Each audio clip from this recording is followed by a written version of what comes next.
smart, sustainable farming solution using hydroponics. With the increasing demand for crops and problems like limited land and water scarcity, hydroponics is a sustainable option in farming that is now being adopted. IoT technology can make it possible to manage various hydroponic systems in different places remotely through a mobile application. In this model, we have a range of input sensors connected to the IoT gateway. The pH sensor detects acidity levels, TDS sensor measures water, minerals, and the temperature sensor ensures the ideal temperature conditions are maintained.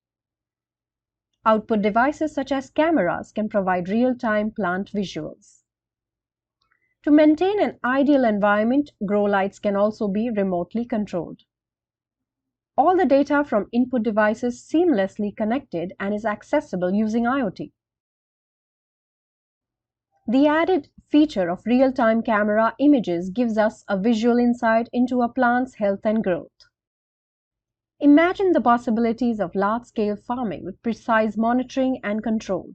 Students learn how to build this solution and can also help to solve different challenges related to farming or improving hydroponic systems using Growater platform.